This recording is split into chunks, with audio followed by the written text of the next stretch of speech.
What's up, everybody? Welcome back to the shop. Today we are going to be installing some leads for some heated gear. We're planning some trips this spring and it's going to be super chilly. Pitter patter, let's get at her. So we don't need the jacket for this part of the install. These are the instructions, we don't need those. Alright, so these are the electrical leads. They come with a 15 amp fuse built in. These go into the battery. Your gear plugs into this. Pretty simple and straightforward. Let's get it installed. I'm trying not to let it interfere with any existing cable runs. When you're running these and you have leads that are loose, just make sure that you keep them tucked away from the battery until you actually are ready to install them. That way they can't arc and jump and spit. I think I can actually just kind of completely go under the tank. If you have large fingers, you will find this significantly challenging. So this cable is being a pain in the butt. I've got this long zip tie threaded through here. I'm just gonna take a piece of tape and use this as a really scuffed fish tape.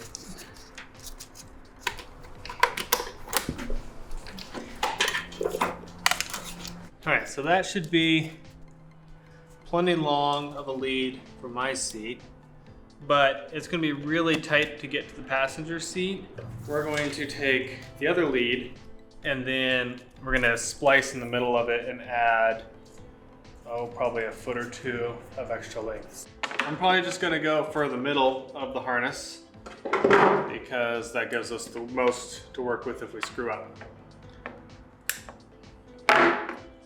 In retrospect, I should have checked which one of those goes to which. When you cut this, make sure you pay attention to which of the two is which. We're okay here because this side of the cable has print on it. There's no print on this side of the cable. So we'll just match up the print sides of the cable and we'll be okay. Piece of unsolicited advice, make sure you get a high quality stripper. Sometimes the cheaper ones are not actually worth the money. These are significantly better than these. Is that good words to live by there, Summer? Uh-huh.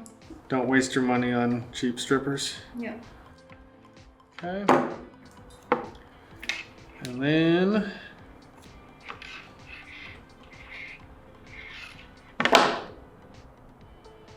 I'm an idiot.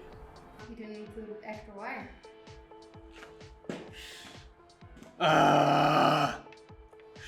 Damn it. It would have been fine if I had not crimped this one. So we get to do this all over again. And now we're gonna do our heat shrink. Preferably grab a heat gun, but since I'm lazy, we're gonna use a lighter. Okay. We will repeat on the other side. I really should just grab a heat gun. Where is my heat gun?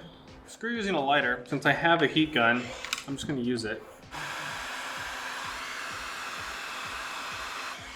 Yeah, that works great. No wonder they recommend using that. I think that's pretty much it. Let's go ahead and get the harness installed. You should be safe to touch the terminals like barehanded. There's enough resistance in your skin that you should be okay. Just don't touch any tools from the positive terminal to the frame or anything metal. It will brighten up your day. Shocking.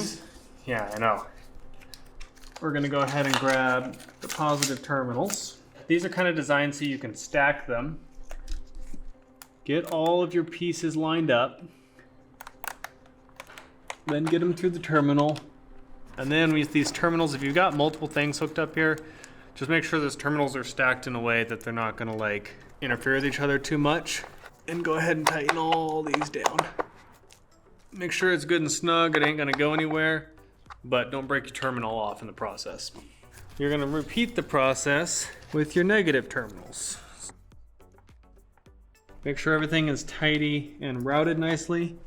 In this case, I've got a nice little dead spot of space here, so I'm gonna stack both of the fuse boxes here. So now we're gonna do some cable management. You can use zip ties, clips, Velcro, tape if you're just really scuffed. Tie these together.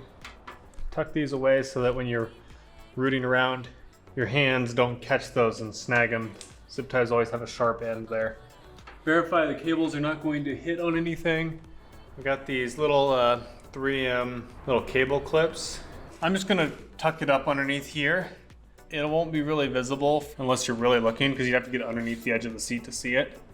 And later on, if it really bothers me, I'll go get black versions of these clips. All right, so we got the wiring harnesses all hooked up and ready to go.